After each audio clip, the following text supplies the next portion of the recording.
Welcome back. This is still Signature Morning. And in the studio, we have a guest to talk about the prevention of paralysis in the nervous system. And you know that paralysis in the nervous system refers to the loss of impairment of motor function, resulting in the inability to move or control specific muscles or group of muscles.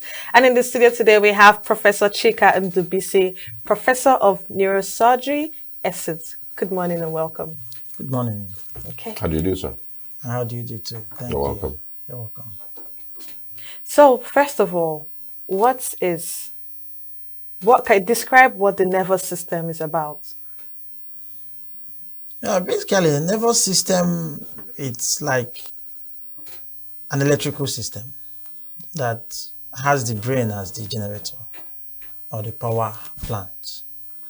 And the spinal cord and the nerves are like the electrical cables that run information to the house. And the hands, the legs, the eyes are the bulbs and the televisions that we watch. So if from the generator, current is not generated, like the brain, so to speak, there are problems in the brain, then the bulb in the house is not going to power. So that is paralysis, because that means the hand is not going to move. Or the same, if the generator generates current, but the wires that should carry it, these are the spinal cords and nerves, fail to transmit that current generated to the hands and legs, the same paralysis we are talking about will occur. So if you view the nervous system as an electrical system, that will probably make people understand more what we have been discussing about nervous system. Yes. Interesting. In a layman's understanding, what are the types of paralysis? Because you said the brain is like a generator that sends signals to every other part. So what are the types of paralysis that someone could actually suffer? I guess different things can cause paralysis, if that's what we're trying to look at. In the brain, one can suffer if any part of the brain is mapped, like the way a map is in a country. Assuming you drop a bomb at this side of the map, people living there will die. The rest of the people will live their normal life. So the brain is also mapped like that. So if an insult happens to a component of the brain, it won't be able to generate network from that region. That is a more localized paralysis. But when a diffuse problem affects the whole brain, that becomes coma. People now become live in a state where they cannot be awakened by any stimulus. And that's in such a case, person needs to go to ICU. In the spinal cord, the pattern is a bit different. In the case of spinal cord, most times the person is awake, is fully alert, knows himself, but cannot move the affected parts where the signals have been disconnected from. Okay. But is there a way that people can tell when you are experiencing or you're trying to experience paralysis to your brain or to the nervous system? Is there signs or symptoms that, this is beginning to be serious? What can they do in order to stop it? Yes, in fact, this has been the center of medical advice and practice. A lot of effort have gone into identifying how people can assess risk. I will take it through a spectrum. The first spectrum is to understand that our current concept in managing brain and spine problems is rather to prevent than to allow the problem to spring up in the first place. Then the second stop is how can we identify if there's already a problem beginning to come up. And then of that, we'll discuss our ideas as to how to manage these problems that we've found in our research. In the first instance, if the brain or spinal cord is having a problem, it may not necessarily have come to a point that it becomes very obvious. And a typical example is somebody that suddenly has a burst pipe in the brain. The person might be living his life, moving about, no acute problem until that incident occurs. That sort of thing you see in somebody who is driving on the street with a tire that has a balloon at a point. That tire, apart from that ballooning you're seeing, the tire is giving service. It's running effectively. It may not even be leaking air until suddenly that point of least resistance gives way. So, and because the brain is covered by a thick skull that people do not see, unlike breast and other parts of the body, people don't tend to understand that such a problem is happening.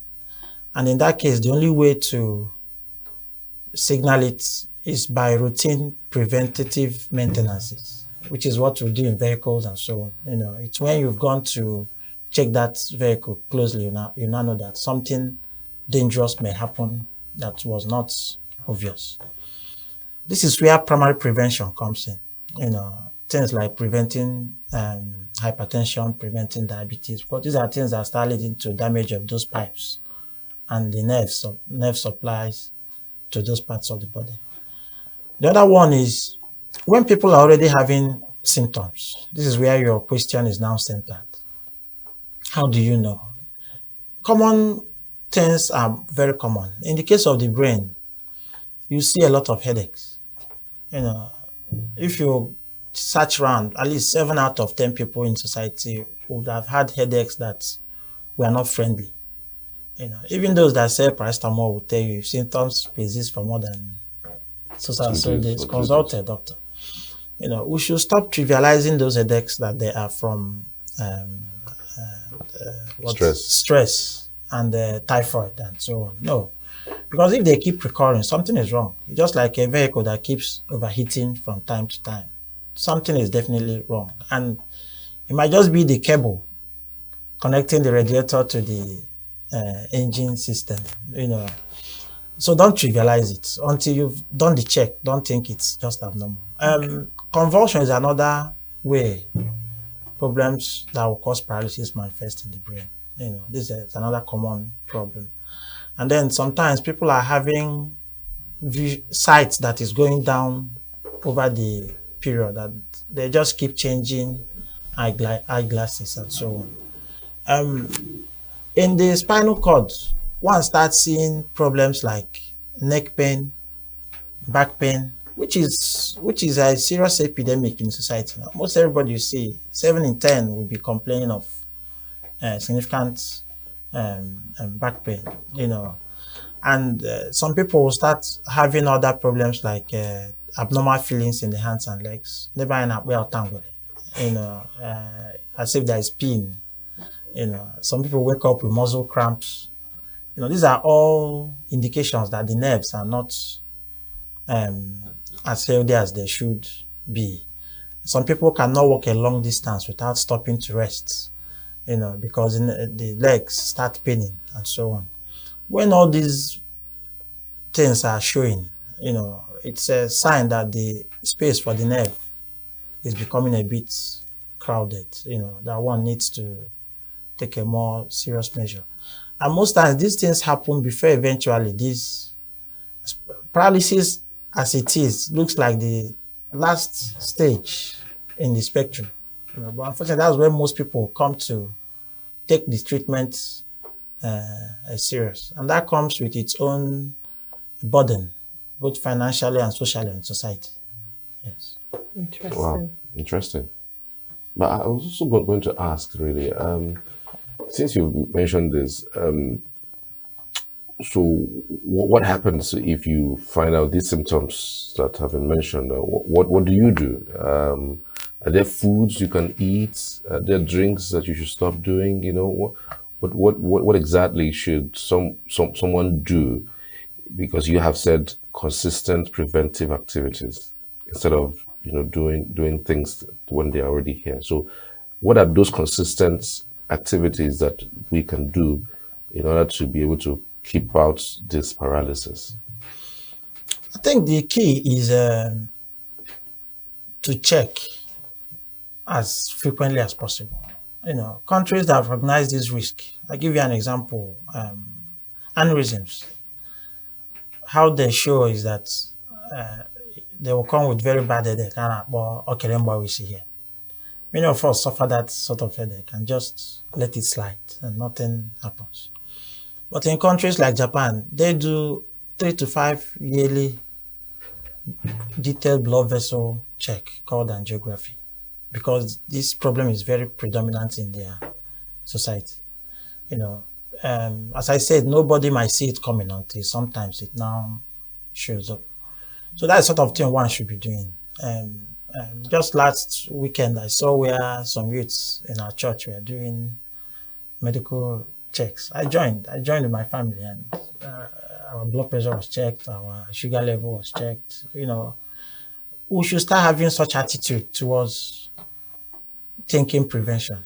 And come to think of it, our vehicles, we pay more close attention to servicing our vehicles. How much more servicing the human body?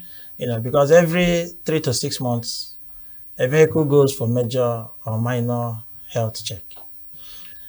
In the case of the nerves in the spinal cord, it's even a more serious problem now, because many people are carrying diseases saying they are spondylosis. In fact, from the study we did that we presented in the inaugural lecture, you can find that our population already has significant increased risk for spinal cord injury and for wear and tear changes in the neck, resulting in damage to the shock absorbers in the spine bone, and by extension, injury to the spinal cord, with or without accident.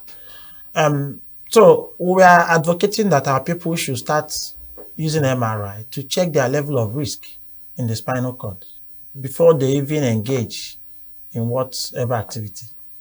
We gave some examples with some populations internationally where the space for their spinal cord is almost 2 times the space nature has made for our own spinal cord in our own population. Wow. Yes. So what that means is that the sort of risky endeavors such a white man engages in we don't have that margin of safety to engage in them. And we saw that things like contact sports activities, over time, even as leisure, has a significant but small risk in predisposing some individuals to this sort of spondylosis and wear and tear changes in the future. So our people need to start taking these things serious, and all will come around asking questions. How can I check if I am at risk? Well, that is the key word. Those who are at risk can now apply preventive measures. Like if you're traveling, these are the measures you have to take. And then I say how and people who keep kicking their necks left, right, and center. These are all things that off regular preventative health check. For example, using MRI for the sake of the spinal cord, one can now come around to advise an individual that apparently looks healthy, because to him nothing is happening, but this risk now is seen if a sudden injury or accident happens, or something unexpected, a sudden fall in the bathroom, and so on. This is where those things now come to fall. You keep talking about doing a routine checkup, going to the hospital, having yourself checked, the MRI, if I'm correct. Yeah. So, but the thing is, the cost of healthcare in Nigeria is on the high side, if you agree with me. Most people can't afford to do this routine check that you've talked about at these various healthcare centers. So how do you people in the medical field go about something like this? I will approach it in 2 directions. One is that your destiny is in your hands. The cost of managing a spinal cord injured patient is more than $12,000 apart from the loss to the economy, the loss to family, and the fact the person may never really come back to normal life. So weigh the two. The cost of surgery for major stroke in the brain will cost way above 10 million. So which one is cheaper? Is it to wait till it happens or to keep paying small money to check if the risk is coming up? I think I would choose the lesser option. But on a bigger scale, I have been a strong advocate for a comprehensive health insurance coverage. In fact, I have personally made a lot of efforts to see how that can be kickstarted even in our own local areas, because that holds the key to healthcare financing, in the country. If we get it right, then many of these things are taken care of. For example, currently I know there is some coverage for MRI in the health insurance. It's not 100%. It's definitely not very, but it's a starting point. So government subsidizes some proportion for the individual pays for the rest. But once there is, the subscription is is nearly 100%. What will happen is that the pool of funds on monthly basis available to finance healthcare will be very high. So what happens is that I may never need MRI or all these tests we are calling in the next 5 years, but every month I keep paying for somebody who needs. It's like Isusu, so that when it gets to my turn to need it, then some people have already paid. So in that way, you don't feel it. Once we institute proper comprehensive health insurance, I think the cost issue will be addressed. But even if government is still a bit for dragging about that, I think people should understand that priorities are priorities. People go to drinking points and drink much more than what we are calling on the spot. It's just understanding that there is need to take the healthcare delivery seriously. Okay. Another important thing about healthcare financing is that government has signed it into law. But for this to work for neurosurgery needs to be fully accommodated in what we are discussing. Currently the insurance scheme in the country does not comprehensively accommodate healthcare, neurosurgery, does not comprehensively accommodate critical care. And we've done several mails to the national agency trying to see how this could be comprehensively accommodated, because currently neurosurgery deaths, from what research is showing, it's higher than cancer deaths and TB deaths and so on combined, put together annually. So why is the country still thinking that neurosurgery diseases are not as common? You can bear me witness now that there's no day you don't see a stroke patient in your environment. How many people are you seeing with TB?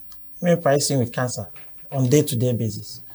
You can bear me witness that there's no day you don't see somebody that has either road traffic accidents in your environment.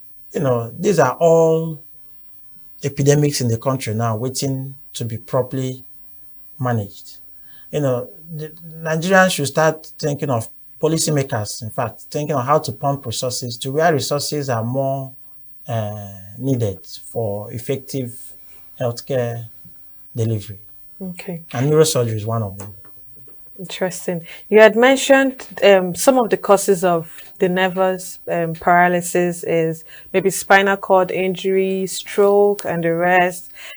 And equally, I know that infections can actually result to this. So can you outline the infections that can actually cause someone to be paralyzed? Yes, any infection that enters the brain or spinal cord can cause paralysis. Nature in its wisdom had used a waterproof to shield the brain and spinal cord. So we call it blood-brain barrier in medicine. That waterproof is supposed not to have any gap, because any infection that enters the brain is very deadly.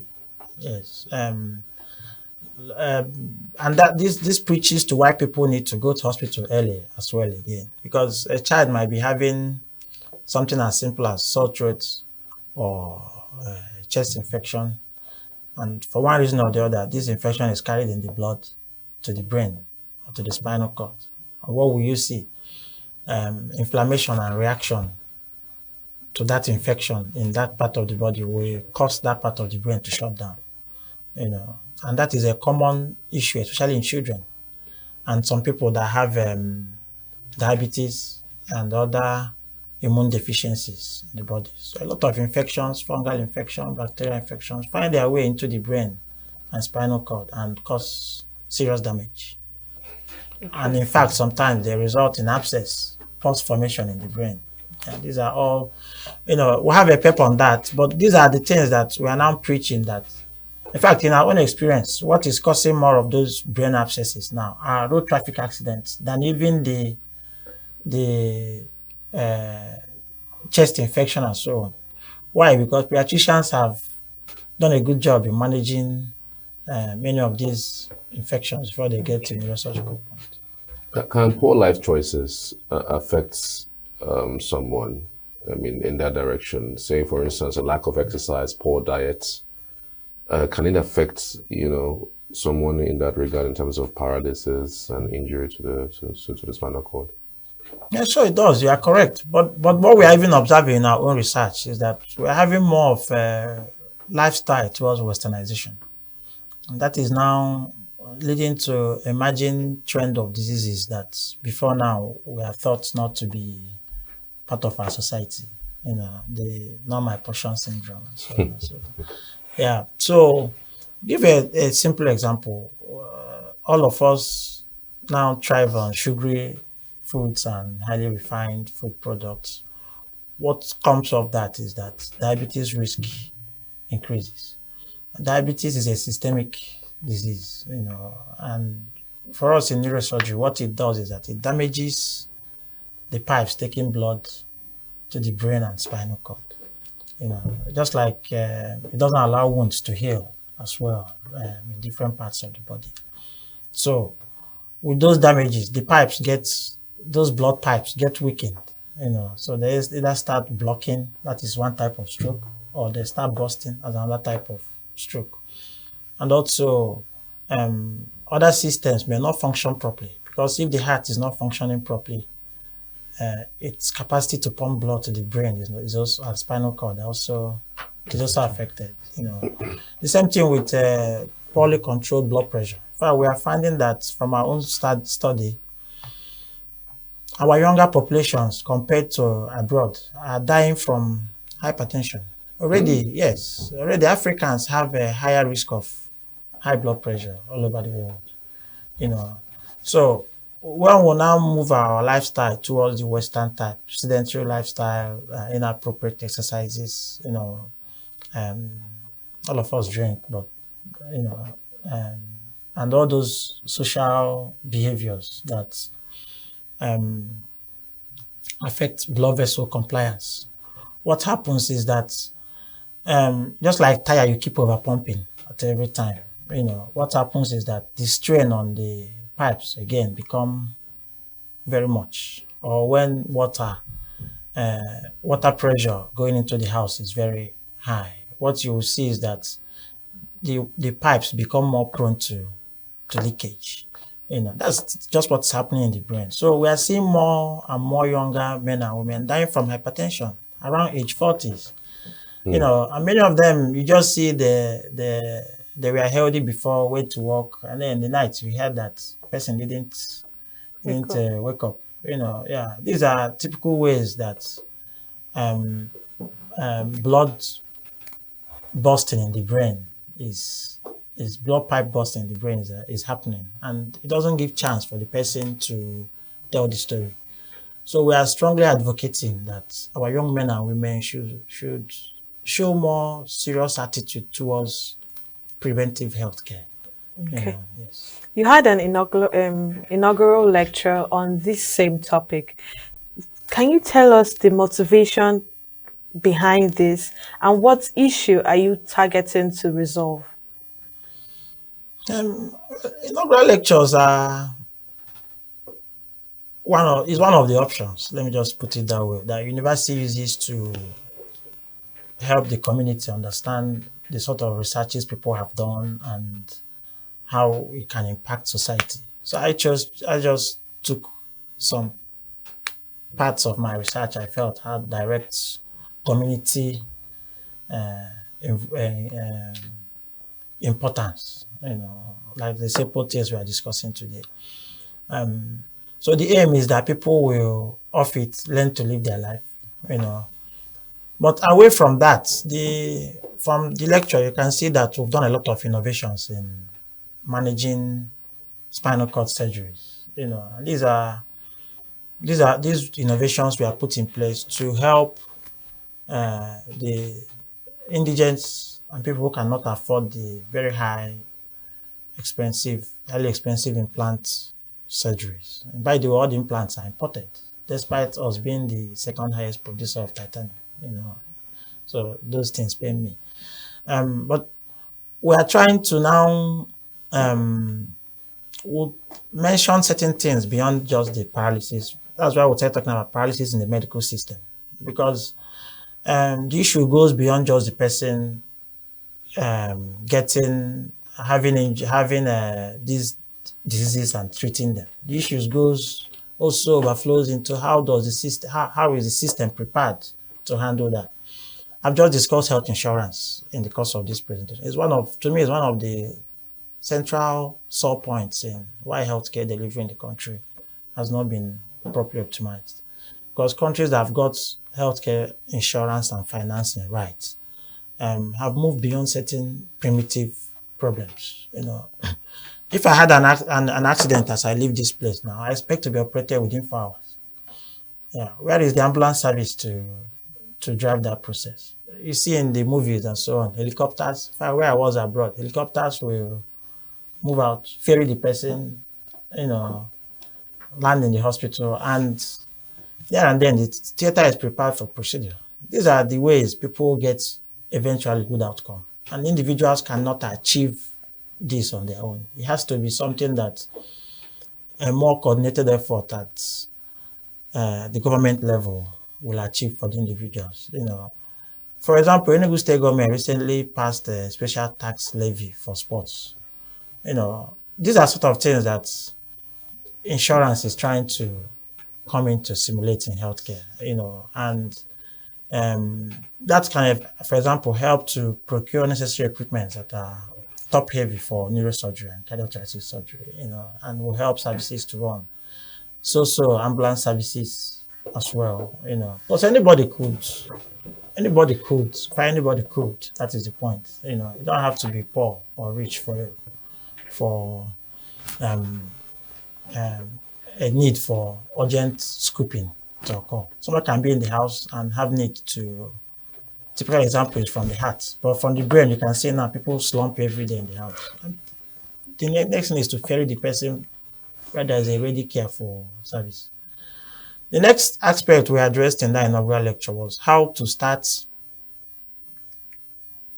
becoming less dependent on imported medical services and equipment.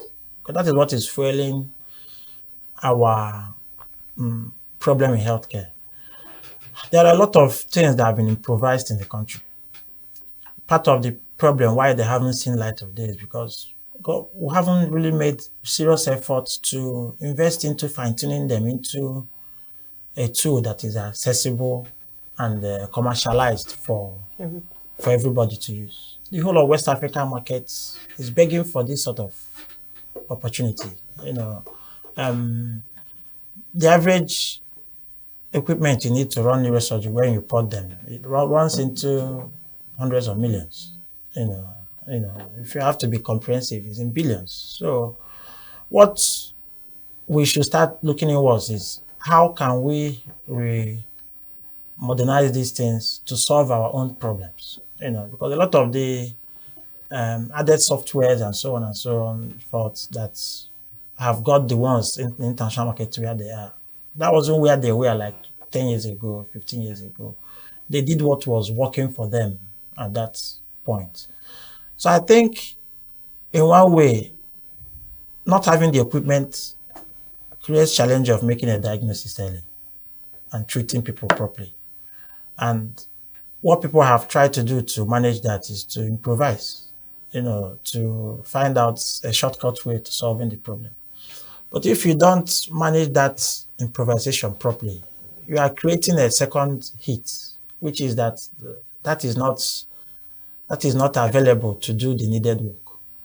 So I think government should start, and other private agencies should start looking into how to fund local researches, so that all these innovations and ideas, we should showcase too in the course of this lecture, that people and many people in society have one or two innovations that, all these ideas can be made a serious social issue that could be fine-tuned into a serious commercialized ventures. But when you patent them, they can start solving problem in the West African sub-region. The other thing we tried to X-ray was that, neurosurgery and other clinical medical services are not just there for services, clinical services. They are there, more importantly, as an economic venture, and many countries live off healthcare, how they have fine-tuned their healthcare. Nigeria, for example, has a population of more than 200 million. It's a huge healthcare market. And if you look at the amount of money that is spent annually abroad on international tourism, that is an enough amount of money in 2 years to sustain healthcare in the country, to sail off to a direction that it should go. So I think we'll try to use the lecture as well to steer government and private investors to start understanding that neurosurgery is a big business that they need to start thinking of how to invest in. And when they start doing that, a lot of benefits come out of that.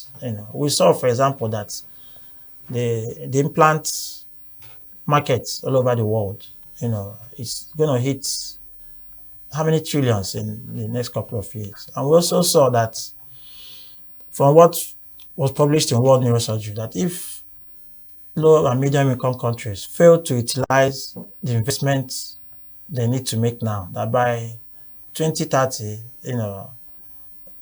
almost $12 trillion will be lost in economic value of what they should have gained. And they've seen that there are more than 5 million neurosurgical procedures that are waiting to be done. So these are money, naira and kobo, dollars waiting to be tapped, because you need to solve those problems for you to have, for it to be converted to economic value. For example, for Enugu State, I know the governor is doing so much in trying to improve the quality of life of the people, reducing poverty index and increasing our GDP. I think if this message is understood in that circle, really, Enugu State could be the hub in, attracting this solution to the unmet gaps in neurosurgery all over our sub-region. Interesting. It's been an interesting insights and conversation with you. I haven't opened up this discussion regarding spinal cords and paralysis in the spinal cord and the nervous system. And we hope that this knowledge that you have shared, we would learn from it and continue using it as we continue living our lives. And of course, maybe sometime in the new year, we would invite you to talk more about this particular topic. We truly appreciate you, Professor Chika Ndubuisi. My pleasure. Right. Professor Chika Ndubuisi is a professor of neurosurgery in Enugu State University of Science and Technology. Thank you so much for joining us, sir. Thank you. All right, we're going straight to another very interesting discussion. It's about leadership. Do people really deserve the leaders that they get? In our own case, does Nigeria and Nigerians deserve the kinds of leaders that they have? Join us for the next discussion. Do stay with us.